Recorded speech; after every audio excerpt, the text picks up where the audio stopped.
Hello friends. हमारे ज़्यादातर दुखों का कारण हमारी उम्मीदों का टूटना होता है और ये बड़ा गहन टॉपिक है। अगर इसे ध्यान से सुने और समझें कि हमारी उम्मीदों का कारण क्या है, क्यों हम लोगों से उम्मीदें पाल लेते हैं, फिर टूटती हैं तो वो हम क्यों दुखी होते हैं और वो टूटती क्यों है। सबसे पहले तो हम ये लेते हैं कि उम्मीद क्या है। उम्मीद है जो हमने पास्ट जीवन में देखा है, समझा है, उसमें कोई बात हमें अच्छी लग गई या हमने देखा कि ऐसा सिस्टम है समाज का, तो वो हमने हमारे मन में एक आशा, एक उम्मीद बन जाती है कि मेरे जीवन में भी ऐसा ही होगा या मेरे साथ आने वाले लोग भी ऐसा ही करेंगे। और वो कोई एक दो या कुछ चीज़ें होती हैं जो हमें पसंद आ जाती हैं, वही हमारी उम्मीदें बन जाती हैं। तो पहले तो आप ये समझिए कि मैं और सामने वाला इंसान दोनों बिल्कुल अलग हैं, उनकी फीलिंग्स अलग हैं, उनकी लाइकिंग्स अलग हैं, हम दोनों की और या सबकी, जितने भी लोग हमारे जीवन में आए हैं वो बिल्कुल अलग अलग इंसान हैं। और उम्मीदें हजारों लाखों हो सकती हैं और डिफरेंट तरीके की हो सकती हैं। तो सामने वाला ह- हमारी उम्मीद को पूरा करे, मतलब हम अपनी उम्मीद को पूरा करें, वो भी मुश्किल होता है। चाहा तो बहुत था कि ये बनूंगा वो बनूंगा और बना मैं कुछ नहीं कर पाया, तो मैं अपनी ही उम्मीद को पूरा नहीं कर पाता हूँ। तो अब मुझे तो पता था कि मेरी उम्मीद है, ये है, मैं चाह रहा हूँ, ये मेरी आशा है और मैं इसे करने की पूरी कोशिश की, फिर भी मैं नहीं पूरा कर पाता हूँ कई बार। तो सामने वाले को तो पता ही नहीं मेरी उम्मीद क्या है। मैं एक आशा लगा के बैठा हूँ। एक बहुत छोटा सा एग्जाम्पल हम ले सकते हैं, मैरिज एनिवर्सरी। तो अब मैं उम्मीद लगा के बैठी हूँ कि मेरा हस्बैंड मैरिज एनिवर्सरी पर मुझे विश करेगा या कुछ गिफ्ट देगा या मैं भी कुछ गिफ्ट ला रही हूँ।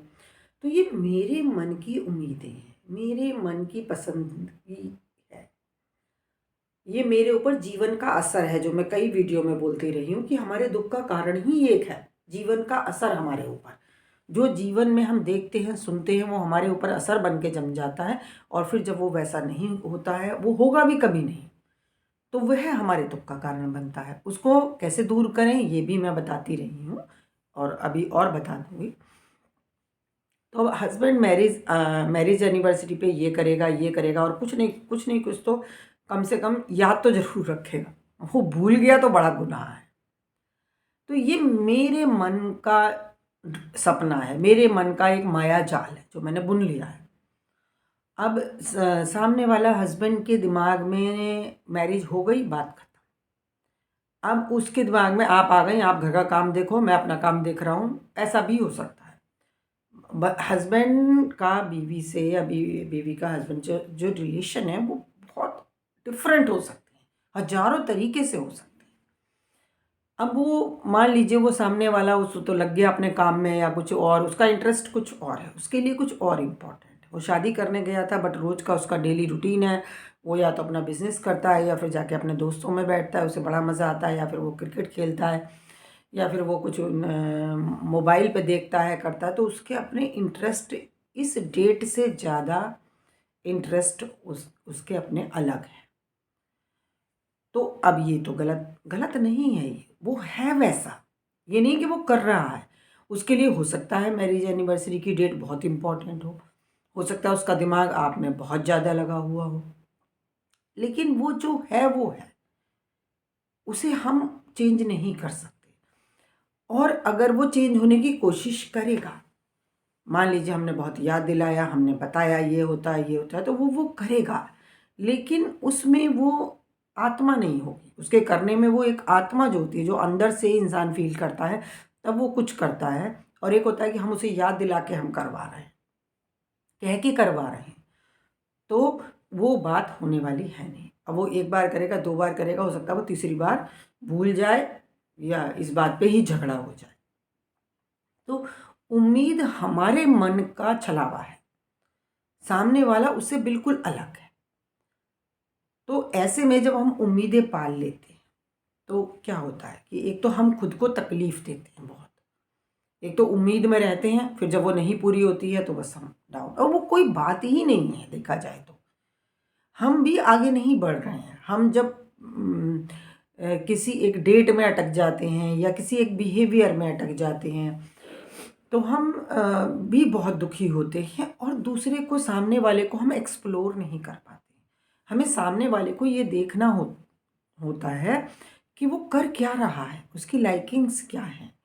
वो वो हो सकता है ये डेट तो भूल गया, बट वो बहुत और कुछ कर रहा हो, और हो सकता है उसने ये डेट याद रखी हो और वो बाकी और कुछ ना भी कर रहा हो। उसका दिमाग ही डेट में लगा हुआ है। गलत कुछ नहीं है, गलत कुछ भी नहीं है, लेकिन हम सामने वाले को एक्सप्लोर नहीं करते हैं। वो कुछ तो कुछ ऐसा कर सकता है और कर रहा हो सकता है जो शायद अगर हम भी ध्यान दें तो हम भी खुश हो सकते हैं, या हमें वो भी अच्छा लग सकता है। तो पहली बात तो उम्मीद हमारे मन का छलावा है, वो नाई बहुत परसेंटेज है कि वो टूटेगी। वो सामने वाले को तो पता भी नहीं होता है। कई बार जो हम उम्मीद कर रहे होते हैं, सामने वाले को तो होश भी नहीं होता है। और कैसे पता चलेगा? बताइए, सामने वाला मुझसे क्या उम्मीद कर रहा है, ये बात मुझे कैसे पता चलेगी? और कई बार वो मुझसे बोल देगा तो भी मैं कई बार तो हम इग्नोर करके निकल जाते हैं। अरे चलो, ऐसे कब होता है, कोई नहीं, कर देंगे, नहीं कर देंगे, मतलब इग्नोर, क्योंकि हमारे लिए वो इम्पोर्टेंट नहीं है, हमारा ध्यान ही नहीं है उधर उतना, और उसका ध्यान बहुत ज़्यादा है इसी चीज़ में। तो अगर हम ध्यान रख रख के दूसरे की उम्मीदों के हिसाब से चलेंगे, ध्यान से सुनिए ये बात, अगर हम ध्यान रख रख के दूसरों की उम्मीदों के हिसाब से चलेंगे, तो हम नेचुरली जीवन कब जिएंगे अपना? और जीवन में जो आना है हमारे, नेचुरली जब हम बहते हैं तो जो हमें मिलना होता है वो आनंद, वो चीज़ें हमें कब मिलेंगी? इसके अलावा जब हम उम्मीद से बंध जाते हैं, तो देखिए बस कुछ उम्मीदें होती हैं, उन्हीं से बंधे हुए हम खुश और दुखी होते रहते हैं। और सामने वाले को तो वो एहसास भी शायद नहीं होता है, या कभी-कभी हो जाता है। और कई बार ये भी होता है कि उसने मेरी उम्मीद से बहुत ज़्यादा कर दिया, तो हम खुश हो जाते हैं। वो वो है, हमारी उम्मीद थी, बट वो उसकी जो वो जो कर रहा है वो उससे भी ज़्यादा महसूस कर रहा था, इसीलिए उसने वैसा कर दिया। तो यहाँ एक तो हम खुद दुखी रहेंगे, और हम उसी उम्मीद, वो उम्मीद जो है ना हमें पकड़ के रखेगी, जकड़ के रखेगी। हम उसी में फँसे रहेंगे। हमारे पास बहुत कुछ है एक्सप्लोर करने के लिए, वो नहीं करेंगे। मतलब जीवन को देखना, जीवन को समझना, जीवन में आनंद कहाँ से मिल सकता है, वो सब चीज़ें हम नहीं करेंगे। हम उसी एक दुःख में डूबे रहेंगे, जो मिलेगा उससे वही बातें करेंगे, नहीं करेंगे तो हमारा ध्यान कहीं और लगा रहेगा, और अपने में ही हम दुखी होते रहेंगे। तो ये उम्मीदें हमारी बेड़ियाँ नहीं हैं, हमारे ऊपर चाबुक भी है। ये एक बेड़ियाँ हमें बाँध के पीटती रहती हैं, और सामने वाले को भी यही करती। तो देखिए क्या है कि हमने खुद को दुःख दिया, सामने वाले को भी दुखी कर दिया, क्योंकि जब वो वैसा नहीं करेगा हम रिएक्ट करेंगे। अब वो जो नेचुरल, हम वो घर आया है मान लीजिए हस्बैंड, तो अब हस्बैंड की उम्मीदें भी, सबकी उम्मीदें एक दूसरे से हैं। अब उसकी उम्मीद थी कुछ कि मान लीजिए कि मेरी वाइफ बड़ी सजी संवरी मुझे मिलेगी, मान लो उसके मन में ये बात है, और उसने देखा है किसी को कि शायद मेरी मम्मी ऐसा करती थी। अब वाइफ को होश नहीं है, वो अपनी ऑनलाइन जॉब कर रही थी, उसने अपना टॉप लोअर पहना हुआ है। तो अब इस उम्मीद से ही उसका मूड ख़राब हो गया। मूड ख़राब हुआ तो अब वाइफ उम्मीद कर रही थी, मैं पूरा दिन थकी हुई हूँ और काम किया है, वो किया है, my husband will come, he will hug me, he will love me. अब जो वो आपसे उम्मीद कर रही थी ना, आप वो उसकी पूरी कर पाएंगे। जो आपने उम्मीदी थी, और जो आपकी उम्मीदें थी वो भी टूटेंगे, वो टूटेंगी। उनका और कोई उसका कारण वो भी नहीं है, मतलब और कोई उसका चारा ही नहीं है, क्योंकि दूसरा इंसान बिल्कुल अलग कंडीशन में है, अलग माइंडसेट में है, अलग उसकी बॉडी है, उसकी आत्मा है, उसका दिमाग है, वो बिल्कुल अलग है। उसके लिए वो चीज़ बिल्कुल इम्पोर्टेंट हो सकता है ना हो। तो हम हम खुद पहले उस उम्मीद में जीते रहेंगे, तो हम बाहर नहीं जी रहे हैं, हम जीवन को एंजॉय नहीं कर रहे हैं, हम उम्मीद में बैठे हैं कि ये होगा। फिर जब वो उम्मीद टूटेगी तब हम उस दुख में चले जाएंगे। फिर अभी और भी बहुत सी उम्मीदें हैं, फिर हम उनकी एक्सपेक्टेशंस में लगे रहते हैं और फिर वो टूटती हैं तो फिर हम दुख में चले जाते हैं। तो ये उम्मीदें हमारी जंजीरें हैं जिन्होंने हमें जकड़ रखा है, और ये कोड़ा भी है, वो हमें कोड़े से पीट भी रहा है। तो और फिर क्या होता है कि हमें अगर ये उम्मीदें ना हों, हम देखें कि दूसरा क्या कर रहा है, इसको एक तरफ कर दें, हमें दूसरे को इम्पोर्टेंस हम दे ही नहीं रहे हैं। जब हम मैरिज एनिवर्सरी की डेट पे अटक गए हैं और उस पे हमारा झगड़ा हो गया है, उस पे पूरी निकाह मूवी बन गई है, तो जब हम डेट में अटक गए हैं तो हम पार्टनर को तो इम्पोर्टेंस दे ही नहीं रहे हैं। डेट इम्पॉर्टेंट है कि मैरिज हुई थी, बट पार्टनर इम्पॉर्टेंट नहीं है। पार्टनर को देखना कि वो कर क्या रहा, उसे क्या महसूस हो रहा है, उसके साथ क्या प्रॉब्लम्स है, और नहीं है तो वो जाने। हम अपना देखें, हम अपना सेल्फ डिपेंड नहीं है ना। हमने अपना रिमोट कंट्रोल दूसरे के हाथ में दे रखा है। हम वो अपने आप वो हमेशा दूसरे के हाथ में रहेगा तो टीवी उसके हिसाब से चलेगा, हमारे हिसाब से तो चल ही नहीं सकता है। तो ये जो हम खुद भी दुखी रहेंगे, उसमें जीते रहेंगे, दूसरे को एक्सप्लोर नहीं कर पाएंगे। वो इंसान किसी और इंसान को वो बहुत अच्छा लग सकता है, वो उसके साथ किसी और के साथ बहुत अच्छा रह सकता है, क्योंकि हमारी मैचिंग नहीं हो रही। मैचिंग ना होने का एक बड़ा कारण हमारी उम्मीदें, जो पता ही नहीं है एक दूसरे की को। अब इससे क्या होता है, इस बंधन में जब हम बंध गए तो हम घर से बाहर निकल नहीं पा रहे हैं, अपने आप से बाहर नहीं निकल पा रहे हैं। अब एक हम ये मान के आ गए, मान लीजिए कि मदर इन लॉ जो होती हैं वो खराब होती हैं, या वो हमें बंधन में रखेंगी, वो हमें बांध के रखेंगे। ये भी एक उम्मीद, या कहना चाहिए नेगेटिव उम्मीद है, या एक पक्का हमें विश्वास हो सकता है। तो इसके चलते ही जो हमें पुराने जीवन से हमारे अंदर गया है, देखिए ठोसता, जीवन की ठोसता ही हमारे दुख का कारण है। तो अब हम एक घर में आते हैं ये सोच के कि मदर इन लॉ जो है वो मेरे ऊपर कब्जा करेंगी। अब मान लीजिए मेरे ऊपर कब्जा करेंगी, इस बात से ही सारे सिस्टम बिगड़ जाते हैं, क्योंकि वो कुछ तो करेगी, वो कुछ तो बोलेगी, वो आपके तो पैर छूने वाली नहीं है। अब वो अगर आपको ये भी नहीं है कि माँ की तरह से आ भाई मेरी गोदी में लेट जा, आ ये कर, वो भी नहीं करने वाली हैं। एक नया रिश्ता बना है, तो वो जो कुछ भी बोलेंगी उसमें कहीं ना कहीं ये होगा कि वो आपको कंट्रोल कर रही हैं, या हो सकता है वो आपको ये भी सजेस्ट करें कि आप ये वाली साड़ी पहन लो, ये आपके ऊपर अच्छी लगेगी, या वो कुछ और सजेस्ट करें तो ये भी आपको लग सकता है कि मुझे कंट्रोल कर रही हैं। वो सब क्यों लगेगा? क्योंकि वो पहले से आपके अंदर एक ठोसता है कि मदर इन लॉ हैं तो वो कंट्रोल करेंगी कम से कम। तो वो उनकी हर बात इसी से मैच होती चली जाएगी और आपका रिश्ता खराब होता चला जाएगा। आप चाहते तो मदर इन लॉ को एक्सप्लोर कर सकते थे कि भाई ये बात क्यों कह रही हैं, चलो ऐसा करके देख लेते हैं। मैं ये नहीं कह रही कि होता है, देखिए बहुत खराब भी व्यवहार होता है, लेकिन उसका एक कारण ये भी होता है कि हमारे शीशे पे धूल कितनी है, हमें क्या दिखाई दे रहा है।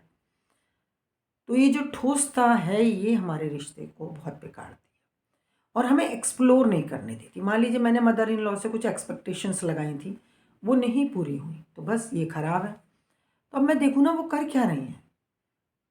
वो चलो उन्होंने अपने बेटे को मेरे हस्बैंड को चाय बना के दे दी, तो ये एक विषय हो जाता है कि भाई इन्होंने चाय क्यों दी, और ये तो कंट्रोल रखना चाहती हैं। अब मेरा हस्बैंड है तो मैं खुद चाय दूंगी। दे दी तो ठीक है, तुम्हारा भी थोड़ा काम हो गया, अभी बहुत मौके मिलेंगे तब तुम कर लेना।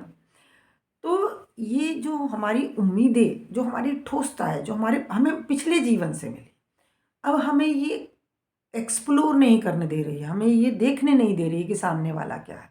अब हम निकल आते हैं इस बात से कि मैं क्या हूँ, सामने वाला क्या है, ये तो समझ आ गया। अब एक और चीज़ होती है, वो क्या होती है कि मैं किन किन चीज़ों में एंजॉय कर सकती हूँ, वो तो मैं एक्सप्लोर नहीं कर रही, ढूंढ नहीं रही हूँ। सिर्फ मैं इस उम्मीद में फंस गई हूँ, और मदर इन लॉ की सोच, उनसे उम्मीदों की सोच, हस्बैंड से उम्मीदों की सोच, वाइफ से उम्मीदों की सोच ही मुझे जकड़ लेती। अब हो सकता है कि मुझे कोई ऐसा काम हो कि मुझे वीडियो बनाने में बहुत इंटरेस्ट आ गया, तो मेरा तो सबसे ज़्यादा, अगर मुझे इस काम में इंटरेस्ट आ रहा है तो मेरे लिए सबसे ज़्यादा इम्पॉर्टेंट ये हो जाएगा। इसमें मैं बहुत कुछ भूल सकती हूँ, तो मुझे तो आनंद आ रहा है, जो आनंद मुझे चाहिए था वो मुझे आ रहा है। तो ये तो मैं एक्सप्लोर ही नहीं करूँगी अगर मैं कहीं उम्मीदों से बंध के दुखी हो रही हूँ। अब मैं मान लीजिए इसमें आनंद ले रही हूँ, मुझे मुझे इससे बढ़िया कुछ लग नहीं रहा है कि मैं वीडियोज़ बना रही हूँ, मैं बोल रही हूँ। अब मेरे हस्बैंड की मुझसे कुछ उम्मीदें हैं, मेरी और रिश्तों की मुझसे कुछ उम्मीदें हैं। तो क्या होगा, मैं दिखावा करूँगी, चलो भाई ये उम्मीद कर रहे हैं करके आ जाती हूँ फटाफट। उन्हें मज़ा नहीं आएगा क्योंकि दिखावे से मज़ा नहीं आता है। तो वो मेरे आनंद को ख़राब कर रहे हैं। वो उनका ड्यूटी इस समय क्या बनती है कि वो अपना रिमोट कंट्रोल अपने हाथ में रखें। उन्हें जो चाहिए वो खुद अरेंज करें, खुद करें वो काम। मेरे से क्यों वो ये उम्मीद करेंगे कि मैं ही उन्हें ये काम करके दूँगी जबकि मुझे वीडियो बनानी है। तो अगर मैं उम्मीदों से हम बंधे रहेंगे तो हम एक्सप्लोर नहीं कर पाएंगे जीवन में जो हम उम्मीद कर रहे हैं। मान लीजिए मैरिज एनिवर्सरी की डेट याद रखना या उसे सेलिब्रेट करना या हमारे लिए कोई कुछ लाए, तो हम खुद क्यों नहीं अपने लिए कुछ ले आते हैं। हम दूसरा, हमारे पास पैसे नहीं है तो हम क्यों नहीं सबसे पहले अपने लिए पैसों का इंतजाम करते हैं। क्यों हम दूसरे पे डिपेंड होते हैं। डिपेंडेंसी ही दुख का कारण भी है। पराधीन सपने हु सुख नाही। तो हम ये सोचते रहते हैं दूसरा हमें गिफ्ट देगा, वो गिफ्ट में पता नहीं क्या निकलेगा, फिर हमारा मूड खराब होने वाला है। या वो एक गिफ्ट एक मुसीबत बन जाएगा, इसे रखें कहाँ, आप क्या करें, इसका जब पसंद तो आ नहीं रहा, फिट हो नहीं रहा है। तो ये हम खुद क्यों नहीं अपने लिए वो चीज़ें खरीद लेते जो हमें चाहिए होती है, एंजॉय करें। क्यों हमारे लिए इम्पोर्टेंट है कि जो मैं चाह रही हूँ वो ला के मेरा हस्बैंड दे या मेरी वाइफ करे। और जो चीज़ें हम खुद कर सकते हैं, मान लीजिए हम नहीं भी कर सकते, वो उसे ही करनी है, वो मैं खुद नहीं कर सकता हूँ। मेरी वाइफ मेरे से कैसा बिहेव करे ये बात मैं खुद तो कर नहीं सकता हूँ, वो तो वही करेगी। लेकिन वो नहीं है जो आप सोच रहे हैं, वो आपको नॉर्मल लग रहा है। ये एक नॉर्मल बात लग सकती है कि जब मैं घर पहुँचूँगा मेरी वाइफ अच्छे से तैयार होगी, ये एक बात ले। लेकिन ये बात है कि नॉर्मल है, तो इसमें मैं क्या गलत बात कह रहा हूँ भाई? ये तो इन्हें होश नहीं है, इन्हें अक्ल नहीं है कि बताइए इतनी गंदी मेरे सामने आ जाती है, मेरा तो मूड ही ख़राब हो जाता है। एक नॉर्मल, इसको वो नॉर्मल बात लेंगे। और वाइफ़ के लिए ये एक बेवकूफ़ी भरी बात है कि जब वो जॉब कर रही है, उसका बच्चा छोटा है, तो उसके लिए ये तो टाइम ही नहीं है उसके पास इस बात का, तो उसे तो इसका पॉइंट ही समझ नहीं आ रहा है। देखिए, तो हम एक्सप्लोर नहीं कर पाते हैं, खुद को जंजीरों में जकड़ के बस कोड़े खाते रहते हैं, खाते रहते हैं, देते रहते हैं, देते रहते हैं और फिर जाके सुसाइड पे। अभी अतुल सुभाष का केस निपटा नहीं था दिल्ली में, एक और खुराना फैमिली में सुसाइड हो गया। कारण यही है, ठोस था। ठोस था मतलब जीवन का असर जो हमारे ऊपर चला जाता है वो धूल मिट्टी पत्थर बन के हम पे बैठ जाता है। इसको दूर कैसे करें? वैसे तो मैं बताती रही हूँ, फिर मैं बता देती हूँ। देखिए, ध्यान, ईश्वर का ध्यान, और ध्यान कैसे भी नहीं करना है। लोग कहते हैं अच्छा चलो कल से हम भी बैठेंगे। भाई बैठने से कोई ज़्यादा फर्क नहीं पड़ने वाला। ईश्वर से मांग क्या रहे ये इम्पोर्टेंट है। तो एक तो ईश्वर से ईश्वर को मांगना है, वो एनर्जी है वो आएगी हमें, हमारे अंदर वही तो कमी हो गई है। एक वाइफ जो डिवोर्स केस उसने फाइल कर रखा है 3 साल से, 4 साल से, 2 साल से, म्यूचुअल अंडरस्टैंडिंग से, वो तुमसे फ़ोन पे कहती है कि तुम मर क्यों नहीं जाते, तुम मर जाओ और मैं मर जाता हूँ। मतलब हद है, इतनी फुलिशनेस कि मैं मर जाता हूँ, वो मुझसे कहती है मर क्यों नहीं जाते। एक वाइफ जो दूर बैठी है वो तुम्हें मार देती है, तो कितने कमज़ोर आत्मा हो गए हो तुम, कितने कमज़ोर आत्मा हो। उसकी बात का तुम्हें इतनी इम्पोर्टेंस है कि वो गलत बात भी कह रही है और तुम वो कर जाते हो। क्या दिखाना चाहते हो? उसको दिखाना चाहते हो, तुम्हें लग रहा है कि उसे फ़र्क पड़ने वाला है। वो जब तुमसे ये बात कह रही है कि मर क्यों नहीं जाते हो, तो उसे कोई फ़र्क नहीं पड़ने वाला, मर जाओ तुम। कोई उसे फ़र्क नहीं पड़ेगा क्योंकि वो इस कंडीशन में पहुंच गई है, या तुम ऐसे थे कि वो ये कहने पे मजबूर हो गई है, या तुम लोग डिफरेंट थे, तुम्हें नहीं रहना एक दूसरे के साथ। तो हम कमज़ोर आत्मा हो गए। कमज़ोर आत्मा क्यों हो गए? क्योंकि जीवन का असर उस पर इकट्ठा हो गया। अब बचपन से पाल रखा था, या 10 साल से या 15 साल से वाइफ आएगी, वो ये करेगी, ये करेगी, बड़े सपने हैं, उम्मीदें हैं, बॉडी की नीड है, और वो सब बिखर गए तो जाके सुसाइड ही करेंगे। क्या करें? उम्मीदें, इसमें एक बहुत बड़ा जो कारण है उम्मीदें टूटने का और उम्मीदें होने का और सुसाइड, लड़कों का सुसाइड करना। हस्बैंड बनने के बाद लड़कों का सुसाइड करना एक बहुत बड़ा कारण है सोशल रेस्ट्रिक्शंस का, कि सोशल रेस्ट्रिक्शंस इतने हैं कि भाई शादी के बिना आप मेल फीमेल अपने कांटेक्ट में नहीं आ सकते। और वो लड़का पढ़ाई करते करते 25 साल का हो गया, 30 साल का हो गया, जो उम्मीदें, जो बॉडी की अर्ज थी उसकी 10 साल से 15 साल से किसी लिए फीमेल के साथ बैठने की, हक करने की, वो सब कुछ, तो वो वहाँ पहले तो कंट्रोल किए हुए, फिर आने के बाद वो झगड़े शुरू हो गए क्योंकि उम्मीदें अलग अलग हैं। उसके बाद डिवोर्स केस फाइल हो गया। अब वो उसकी वो वाली जो इच्छा थी वो तो कहीं पूरी नहीं हो रही, वो तो उसे वाइफ मिल ही नहीं रही है, तो वो उससे बर्दाश्त नहीं हो रहा। 25 साल 30 साल पता नहीं कैसे बर्दाश्त करा था, रोका था अपने आप को, मिलेगा मिलेगा मिलेगा, मिल नहीं रहा है तो जाके वो सुसाइड कर ले रहा है। ये भी एक बहुत बड़ा रीज़न हो सकता है सुसाइड का, कि वाइफ ने जब कहा, वो चाह रहा है कि वाइफ मेरे साथ प्यार से रहे, तो वो चाह रहा है। और भी बहुत उम्मीदें हो सकती हैं कि मेरी माँ की सेवा भी करे, घर का काम भी करे, एक ही उम्मीद नहीं है। तो जब वो देख लेती है कि मेरे से ये सब नहीं होने वाला, वो चली जाती है। वो चली जाती है, ये बर्दाश्त नहीं होता है और जाके सुसाइड कर ले रहे हैं। तो इसको, ये एक ठोस था जो हमारे अंदर है, जीवन का असर, इसे दूर करना जरूरी है। यही मैं बता रही थी कि ध्यान में बैठें थोड़ी देर। इसके 2 तरीके हैं। पहले तो मैं ये बता देती हूँ कि मैं हार्टफुलनेस ऑर्गेनाइजेशन की प्रैक्टिशनर हूँ, अभ्यासी हूँ। ये ध्यान कराती है, रामचंद्र मिशन भी इसका पुराना नाम है, और ये 200 कंट्रीज़ में काम कर रही है।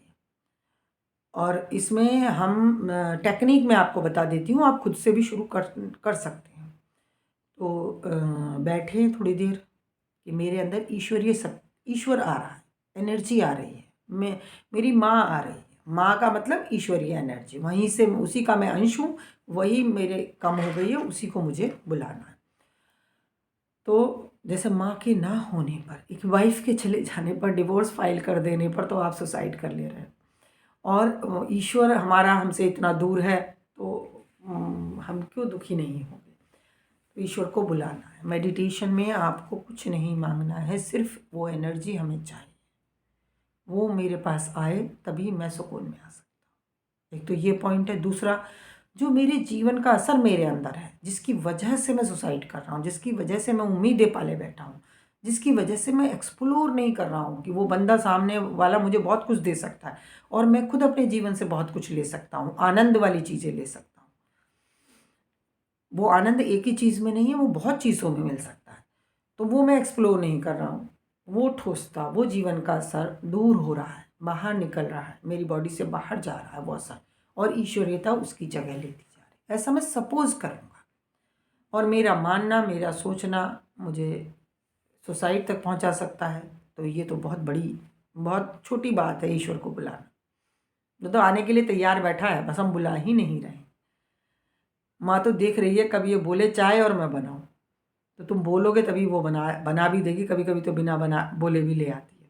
तो ईश्वर मेरे अंदर आ रहा है, जो ठोसता मेरे अंदर है वो बाहर जा रही है। एक तो ये पॉइंट, ईश्वर से ईश्वर को मांगना, जो हमारे जीवन का असर हमारे अंदर जमा हुआ है इसे अपनी चाह से हटाना। जो हम चाहते हैं वो हो रहा है, हमने चाहा एरोप्लेन बने तो बन गया, हम उड़े आसमान में, पक्षी उड़ते थे हम भी उड़े तो भाई उड़ गए। तो ठोसता हमारे अंदर से बाहर जा रही है, ये हमारे दुख का कारण है। ठोसता जो जीवन का असर है वो बाहर निकले, ये बहुत जरूरी है। और ये चाहने से हो जाएगा। आपके पास एक बहुत बड़ी एनर्जी है, बहुत बड़ी ताकत है, वो है चाह। जो तुम चाह रहे हो वह हो रहा है नेचर में। तुमने चाहा होगा 4 बजे उठूं तो आँख खुल गई होगी, सिंपल है। तो चाह को लगाइए कि जो ठोसता मेरे अंदर है वो दूर हो रही है, जो जीवन का असर गया है वो दूर हो रहा है। और एक गुरु, सक्षम गुरु, जिसे आपको लगे कि अध्यात्म में ऊपर है तो उसे अपना फ्रेंड बना लीजिए, मन में बना लीजिए, उसे अपना बहन भाई बना लीजिए, भाई बना लीजिए, वैसे तो उसे गुरु बना लीजिए। और वो नहीं अगर कोई समझ आ रहा है तो ईश्वर से मांगिए, वो बताएगा, आपको एहसास करवाएगा कि मुझे गुरु दो, मैं बैठ गया हूँ, हे ईश्वर मुझे गुरु दो, मुझे राह दिखाने वाला दो, जो मुझे राह दिखा सके। और आप कितनी भी अच्छी कंडीशन में हैं तब भी आप ये करें, क्योंकि अच्छी कंडीशन या बुरा अच्छा कुछ नहीं होता, 2 कंडीशन होती हैं। बुरा अच्छा कुछ नहीं होता, एक को हम अच्छा मानते हैं, एक को हम बुरा मानते हैं, बाकी वो 2 कंडीशन है। और वो कभी भी आपकी कंडीशन स्विच हो सकती है, जिसको आप अच्छा मान रहे थे वही गले की हड्डी बन सकती है। तो आप ये ना सोचें मैं तो बहुत सुखी हूँ तो मुझे ज़रूरत नहीं है। अध्यात्म, मेडिटेशन ये मस्ट है, इसके बिना इंसान का गुजारा चलने वाला नहीं है। वो दुखों में ऐसे ही डूबा रहेगा, बेड़ियों में जकड़ा रहेगा और कोड़े खाता रहेगा, अपने आप से ही, अपने अंदर ही अंदर करता रहेगा ऐसा। Thank you.